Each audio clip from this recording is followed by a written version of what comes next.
Have you ever seen someone vanish into thin air? One moment they're there, and the next they're gone. That's what happened to Jenny, a sweet 8-year-old girl from Maplewood, a small town where everyone knows everyone. It was a sunny day in June.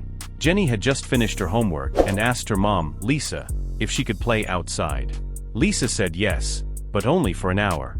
Jenny grabbed her red bike and rode off to the park, waving goodbye to her little brother Tim.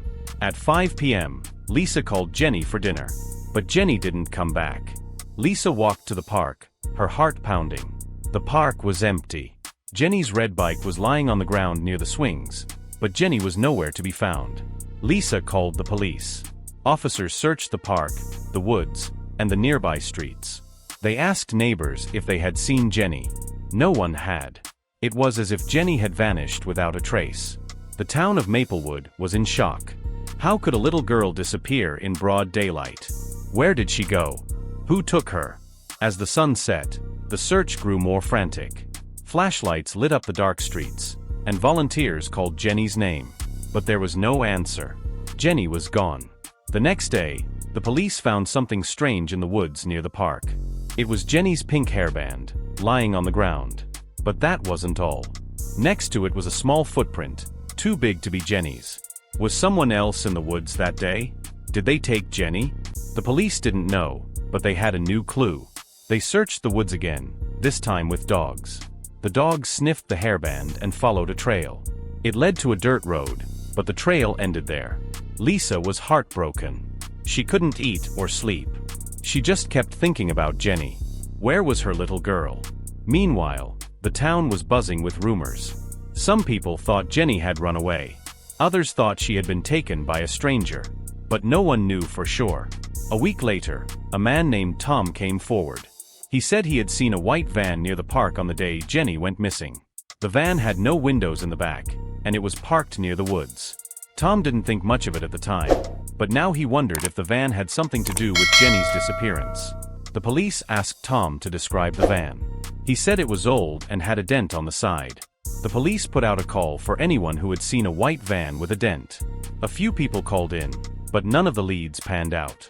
The van was never found. 2 weeks after Jenny vanished, Lisa got a letter in the mail. It had no return address, just her name written in messy handwriting. Inside was a single sentence: "I know where Jenny is." Lisa called the police right away. They took the letter and checked it for fingerprints, but there were none. The handwriting was too messy to trace. Who sent the letter? Was it a prank, or did someone really know where Jenny was?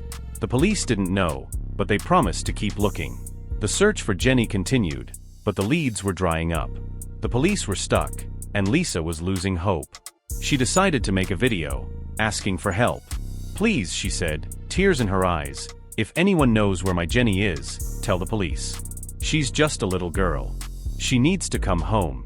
The video went viral. People all over the country shared it, hoping to find Jenny. But still, no one came forward.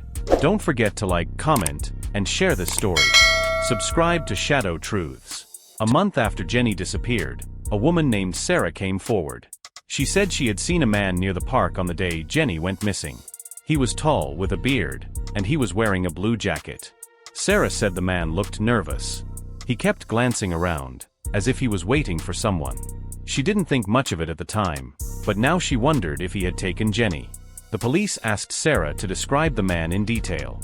They made a sketch and showed it to Lisa. She didn't recognize him, but she hoped it would lead to a break in the case. One night, Lisa heard a noise in her backyard.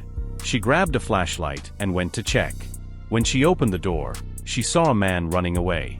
He was tall with a beard, and he was wearing a blue jacket. Lisa called the police right away. They searched the area, but the man was gone. Was he the same man Sarah had seen? Did he know something about Jenny? The police didn't know, but they increased patrols around Lisa's house. They didn't want to take any chances. A few days later, Lisa got another letter. This time it said, "Stop looking, or you'll never see Jenny again." Lisa was terrified. Who was sending these letters? What did they want? The police took the letter and analyzed it. They found traces of dirt and leaves, as if it had been written in the woods. But they still couldn't trace the sender. Jenny's best friend, Emily, came to see Lisa. She said Jenny had told her a secret before she disappeared. Jenny said she had made a new friend, a man who gave her candy. Emily didn't know the man's name, but she said Jenny had met him near the park. Lisa was shocked. Why hadn't Jenny told her about this man? The police asked Emily to describe the man. She said he was tall with a beard, and he wore a blue jacket. It was the same man Sarah had seen. The police now had a clear suspect, a tall man with a beard and a blue jacket. They put out a new sketch and asked for the public's help. Don't forget to share this video and subscribe to the Shadow Truths channel. One night, Lisa got a phone call. The voice on the other end was deep and raspy. "I have Jenny," the man said. "If you want her back, meet me at the old mill tonight." Lisa called the police right away. They set up a sting, but when they got to the mill, no one was there. It was a dead end. The police searched the mill and found something strange. It was a piece of fabric, torn from a blue jacket. Was it from the suspect's jacket? They sent the fabric to the lab for testing. If it matched the jacket, they would have a solid lead. The lab results came back. The fabric was from a blue jacket, but it didn't match any known suspects. The police were back to square one. A year after Jenny disappeared, a man named Mike was arrested for stealing. During his arrest, the police found a blue jacket in his car. It had a tear in the sleeve, just like the fabric found at the mill. Mike denied knowing anything about Jenny, but the police weren't so sure. They questioned him for hours, but he didn't crack. Jenny's case remains unsolved. The police still don't know where she is or who took her, but they haven't given up. Jenny's story is a reminder that some mysteries are hard to solve. But as long as we keep looking, there's always hope. What do you think happened to Jenny? Comment below and let us know. Thanks for watching, and don't forget to subscribe for more true life mysteries.